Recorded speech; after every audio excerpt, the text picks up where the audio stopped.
What's up, everyone? Welcome to another episode of Moving with Life. This is episode 128. Hopefully you all have had a good weekend, a good restful weekend. I have been I've been rather productive this past weekend. Yeah, because this will be Monday when you guys see this, and my schedule is changing, so everything's like I'm trying to shift everything because my work schedule is changing. So because of that, I have to adjust for it, and so that's what I've been working on. Not primarily, but it's been a thing that I'm trying to do, obviously, so I can basically be able to go back to work and be ready to go.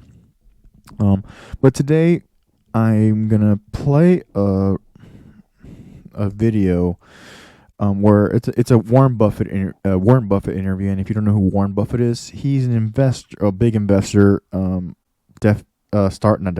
He started Berkshire Hathaway. His right hand, I've mentioned his right hand man, Charlie Munger, who has that theory of make the first 100,000, and after that you can kind of let off a little bit. They've been very big. For me, I'm not gonna say they've been inspirations, but they've had definitely a big influence in my thinking and then investing. Thinking how I think about investing. They've been at the top of the key for me. That's just me.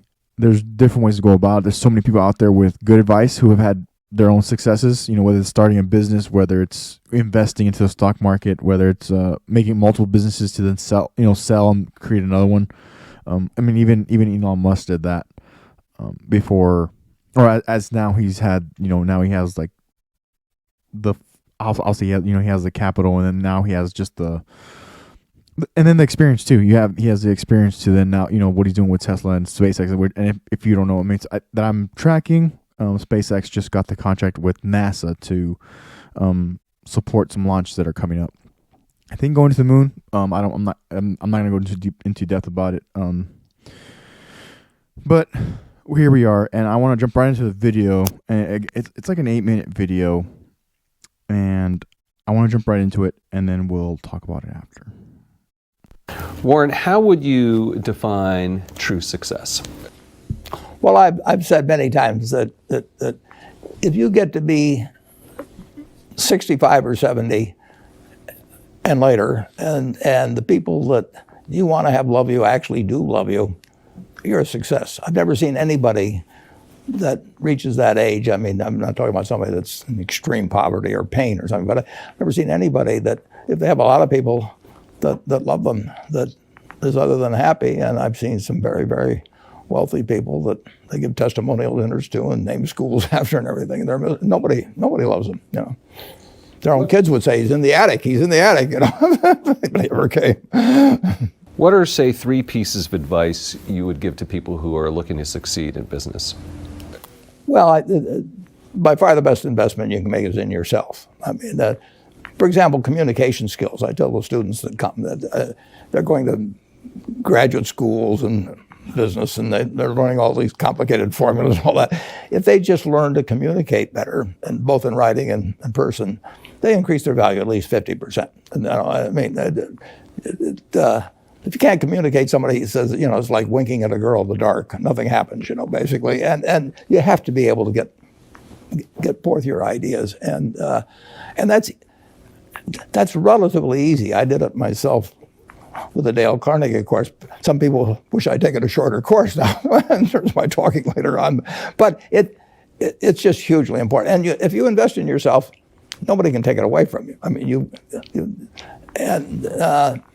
The second thing, which I'll get a certain criticism for not living it, but I do tell those students, that if I gave you a car, and it'd be the only car you get in the rest of your life, you take care of it like you can't believe it. Any scratch, you'd fix that moment. You'd read the owner's manual. You'd keep a garage and do all these things. And you get exactly one mind and one body in this world. And you can't start taking care of it when you're 50. By that time, you'll have rusted out if you haven't done anything. So you should really make sure that you just remember that you just got one mind and body to get through life with and to do the most with it. What about life advice? Well, life advice is, the most important thing, aside from the things I've talked about already, is really who you associate with. You want to associate with people that are better than you are. I mean, basically, you'll go in the direction of the people that you associate with, and you want to have the right heroes. You want people, if you want to emulate somebody, you better pick very carefully who you want to emulate. And when, obviously, you can't pick your parents. They're going to have an enormous influence on you, but you don't get a choice on that. But you get choices as you go down the line, and who you admire, who you want to copy, and the most important for most people in terms of that decision is their spouse. It's also important in terms of a partner in business, but the partner in life is the most important one. You want to pick a spouse that's better than you are, and then he or she, and you hope they don't figure it out too fast. Great. Biggest mistakes people make when investing? Well, they try to, they just don't realize that all you have to do is just buy a cross-section of America and then never listen to people like me or read the papers or do anything subsequently. They think that because you can trade, you should trade. You buy a farm, you buy an apartment house, you can't resell it tomorrow, and the cost of moving around. Now you get something handed to you, liquidity, which is instant. You can sell, and the cost of doing it are pennies, compared to other kinds of investment activity. So because they can so easily move around, they do move around, and moving around is not smarter than investing. You have a pretty cool morning routine regarding what you have for breakfast and how prosperous you feel. What is that? Well, I now actually send somebody over to McDonald's usually to get me something.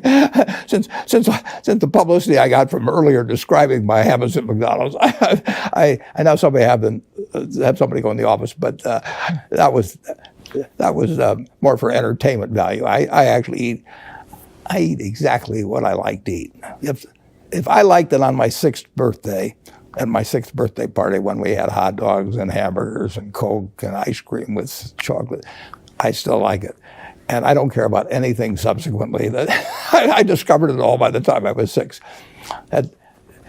If somebody offered me a deal when I was 20 and said, you're going to live 1 year longer, instead of living to 88, you'll live to 89 or whatever it may be, if you eat nothing but broccoli and Brussels sprouts and onions and all these things, I just said, I'll take the last year off. It probably won't be that good anyway. So I eat what I like to eat. I'm not venturesome in that area. I like how you lumped in onions with broccoli and Brussels sprouts. Well, Never heard that. I just don't happen to like onions, but I don't put them in the same category. Okay. You and George H.W. Bush, I think. Is business school worth it? Depends on the person. Much more than it depends on the school. I mean, I wouldn't worry. Some people are going to get a lot out of advanced education, and some people are going to get very little. And I don't even think it's important that every person go to college at all. I mean, we have all kinds of jobs at 70 or so thousand a year, or 80,000 a year that college training is not of use. And I actually was not keen on going to college myself. Yeah, my dad kind of jollied me into it. He could get me to do anything. But if they'd had an SAT test in those days, he would have taken the test for me. but because I knew I could have a good time, and I liked investing, and I didn't really feel I could read the books.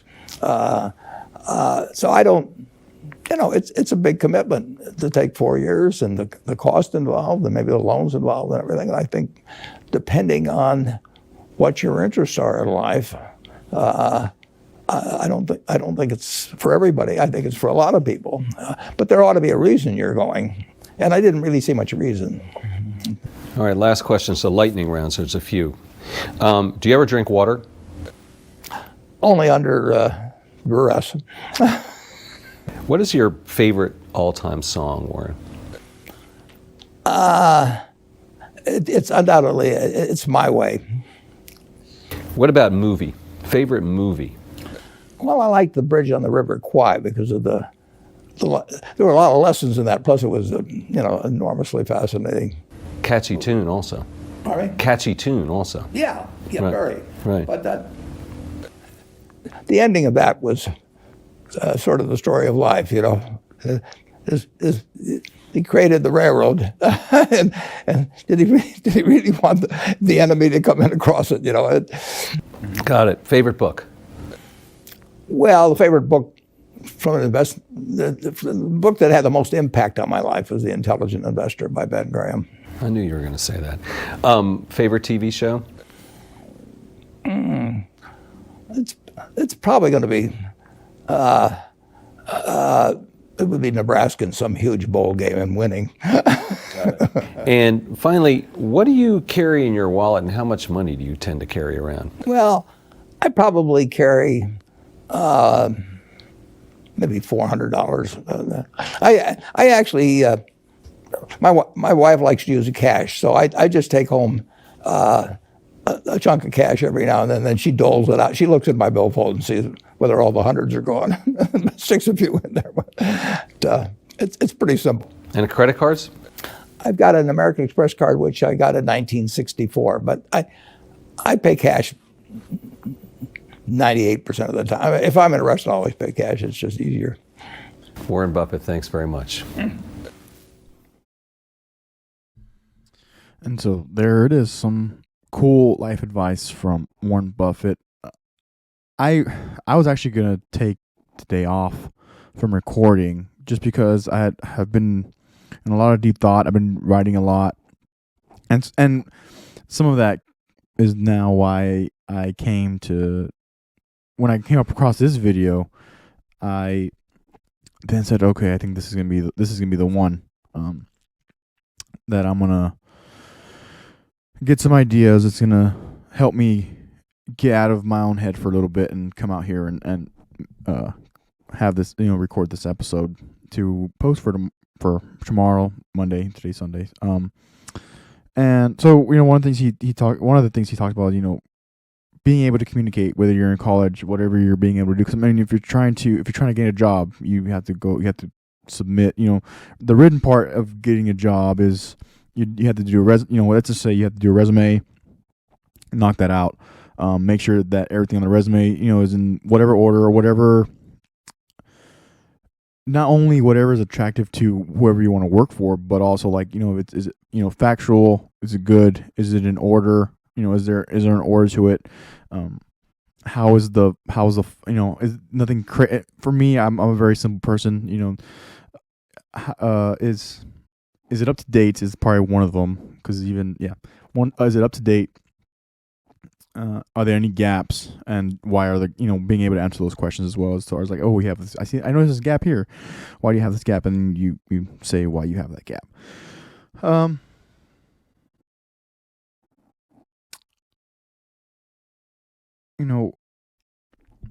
One of the biggest things he had, I guess, because it for me, because I have heard it a lot from multiple people, not just him, is you should invest in yourself. You should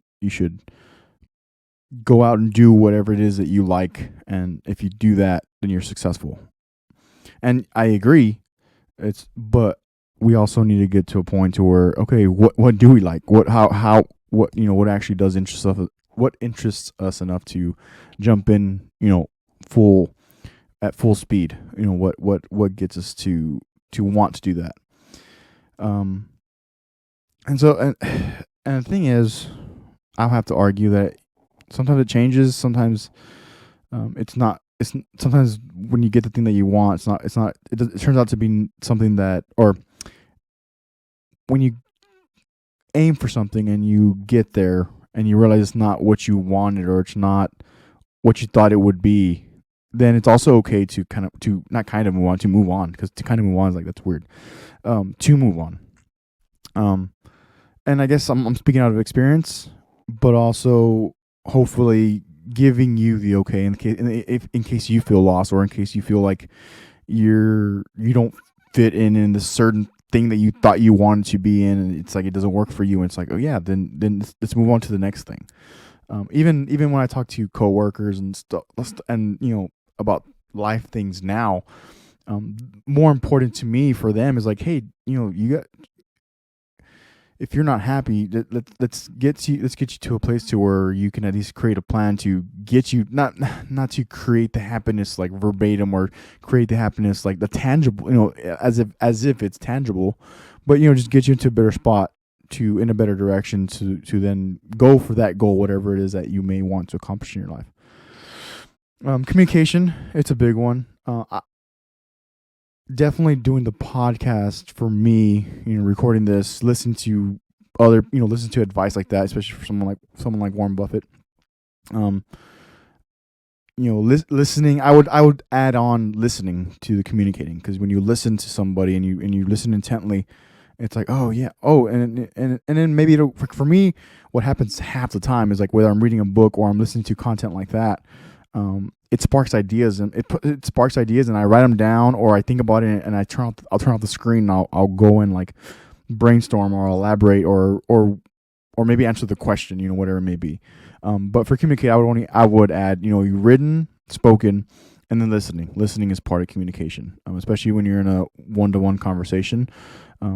It's important. It's important to be intently listening.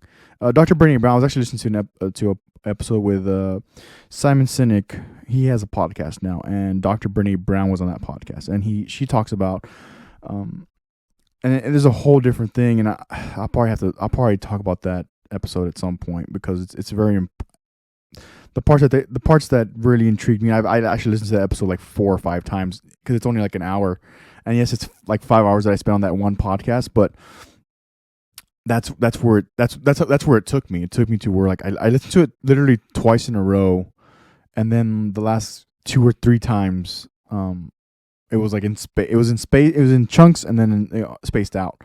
But one of the things that she talks about is like when she's talking to her kids, is that let's say she's working on her things, and her daughter or her child says, "Hey, mom, question," and then instead of saying, "Oh yeah, what is it?" and she's still like working on her stuff, or she's still on her phone, she's like, "Hold on, give me 1 minute, just give me a minute, sit down, I'm gonna finish this thought." She'll finish the thought, and then she looks intently to her child to then say, "Okay, hey, what's going on? What's your question? What do you need help with? Whatever it is they're coming to her for." And I think that's very important, is that that verbal one-to-one, to listen intently, to then not give the right answer, but at least you guys can talk. In her case, they could talk about it. She can answer the question in the case she does know the answer, whatever it may be. Or, hey, I'm having this problem, and I really need some help. Okay, cool. We'll solve it. Good to go. I like that. I like that part, as far as to tell it back to Warren Buffett, and one of his ideas as far as what will make a person successful is like being able to communicate is very important. I agree, not just because I'm biased, but I actually agree. Another thing I like that he mentioned was when you I forgot how the question was phrased, but he talks about associating yourself with those that are smarter than you, and that you can tie into your social circle, and those who you surround yourself. And he mentions that he's like, and it's not your parents, because your parents already have had this tremendous influence on you, and that's good, and you can take a lot from them, and you should take a lot from them. They'll teach you a lot. And there's so many circumstances that I'm not going to go into, but for whatever your case is, you can learn a lot from your parents, whether you think so or not. And that's how I'll leave it there. But to associate yourself with those that are smarter than you, I think goes a long way. I think the advantage we have now is the fact that we have social media. We have this podcast, or not this podcast, obviously solely, but people that are creating podcasts. Joe Rogan's a great example, even though obviously he has a ton of, well, he just has a rapport, because he talks to everybody, and I've realized that he doesn't talk to literally everybody, but he talks to so many people. You think about Matthew Walker, who talks about sleeping research, Dr. Rhonda Patrick, who talks about life extension, as far as like certain foods and certain things that you can do to extend your life. She did this whole health thing while she was pregnant. It was crazy. I followed her just for that, because it was amazing, like her just doing trying to do every single thing right for her and her child for when the child was gonna be born. Then obviously Jocko Willink. He through Tim Ferriss and Joe Rogan, I found Jocko Willink, and I went down that long rabbit hole, and now we are 4 years later, and it's still going. 5 years later actually, because I discovered him in 2016. Joe Rogan too. I discovered him in 2016. But so you have that obviously Jordan Peterson, but then you have the Colons too. All the comedians that I listen to now: Theo Vaughn, Brendan Schaub, Bill Burr, Joey Diaz, all these guys that are there's some of the most hilarious people on this planet, literally. You have that ring of conversations, and they just talk. It's so crazy how they can just talk for like 3-4 hours, and just go and talk about stories and then stuff that's going on, stuff UFC. They talk about UFC and everything. It's pretty cool. But if you see him, because he always says like, "Oh, I'm stupid," like he's just an ape, and regardless of whatever he thinks about himself, and obviously it's all in good spirit, because it's like he has had this opportunity to talk to so many legit people, and then the ones I wanted to include is like the famous people. He's talked to Miley Cyrus, Jamie Foxx, Kevin Hart. Gary Vee isn't like a Hollywood star, but Gary Vee has his own thing he's very popular and famous for. But the actual actors that he's had on this podcast, they're really neat. I really enjoyed Jamie Foxx. Miley Cyrus was really awesome. He had Demi Lovato on recently too. That I haven't listened to that one, but the point is like just the people that he's been able to talk with. It's like that's for one, it's a conversation, but that does kind of, when you have a 3-hour episode about let's say a specialty, like as in like Matthew Walker, we're talking about sleeping, and I haven't listened to him in a long time. But the point is, when you do that and you listen intently, it's like you can learn a lot. You can learn a lot. Like in the case of recording it, you can, if you really need to, you just re-listen, and then you just soak all that energy up to, then you can use it for yourself, and you can use the information as needed to see however you see fit. A little bit of business that I liked, because I see it now, and now that I don't know, I feel like I know like this much about investing, but what I have learned, and I love, and the way Warren Buffett says, just because you can trade doesn't mean you should. And right now I see a lot of younger adults. I'm so glad there's more people in the market, because I feel like it's a good thing to do. It's a good knowledge to have. And with that, but what I guess, and with that, I also see like them, the little monkey mind is going, and it's like, oh, I did this, so I'm going to trade now. And I did this, and I want to do this, so I can trade for this. And it's like, hold on, chill. Like, that's my opinion. I try to tail in, for them, the play the long game. I'm not saying for everything or for every single penny you earn, but the fact is, just because you can trade doesn't mean you should trade.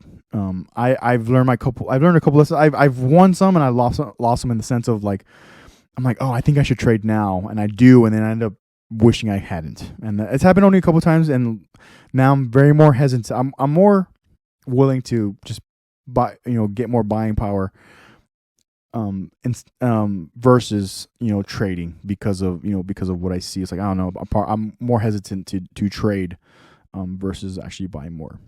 It's so moving on. It's funny what he says about food, because he's like, I don't necessarily follow it myself, but you only have one body, you have one mind, you only have one life, so you should use it at the best you can. And if you're waiting till you're 50 to start getting like checked on, or if you're getting sick and you don't get seen at all, it's like, it's not the wisest thing to do. In his case, he's what, 90 now? Let me see.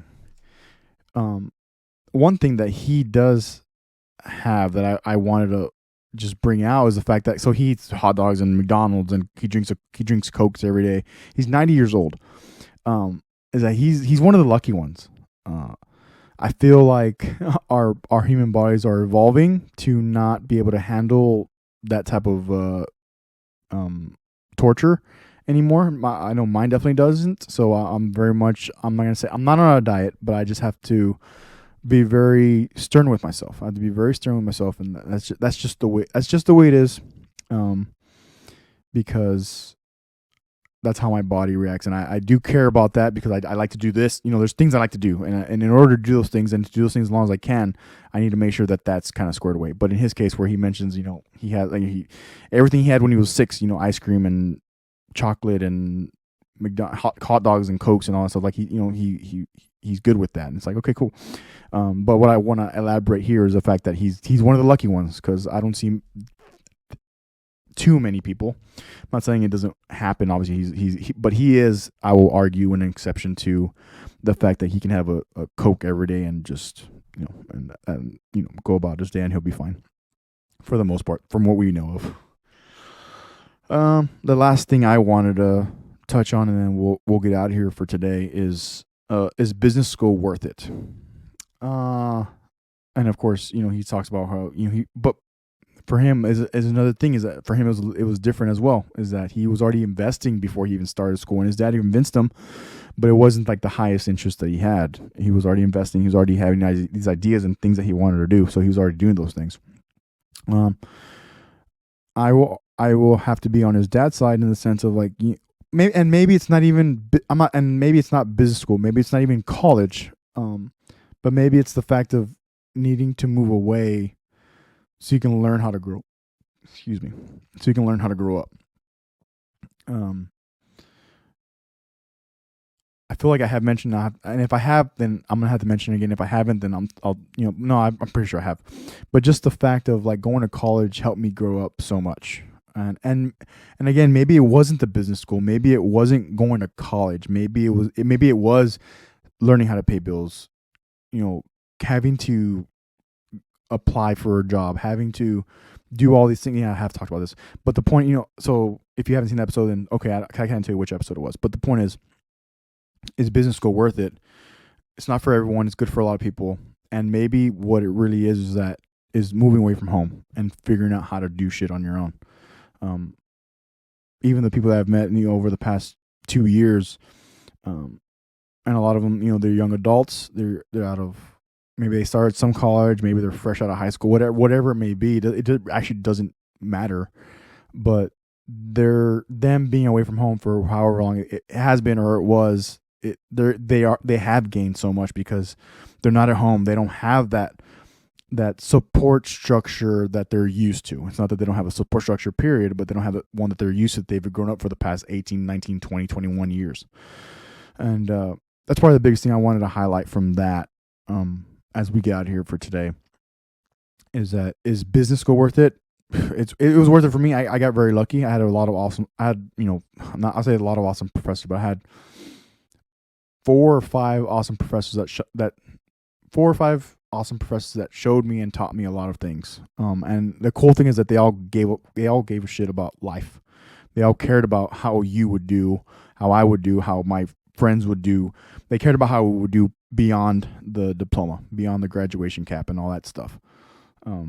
And the thing is, I was going to school with a lot of, veterans. At the time, I was going to school with a lot of veterans. They were coming back from Iraq and Afghanistan, and they were now using their GI Bill to go to school. And that's another thing. It's like, if you have the ability, then, and the thing is, if you have the opportunity to go, you don't have to go to, business school. I mean, there's so many things that you can go and learn now. And for talking, there's like the arts, there's business, engineering. If in the case if you do like making things, maybe engineering would be something that you'd be interested in.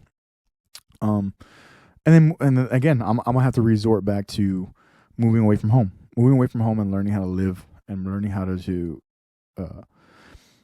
rely, for an emergency, have that support group to rely on, but then, starting to learn how to figure stuff on your own, figure out things on your own.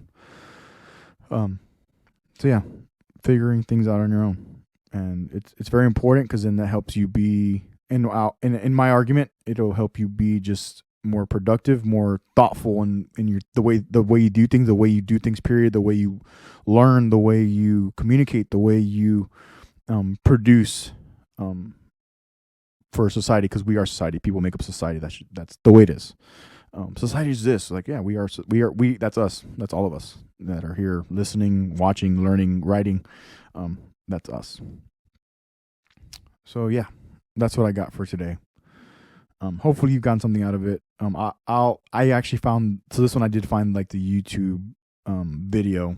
That's why there's like a little break, like a 5-second break in this episode because of an ad that came up, and I was like, "Arr," and you'll see me. Anyways, thanks for listening. I hope you can re-listen to the video. You can re-listen to this podcast. You can leave some comments below. You can subscribe.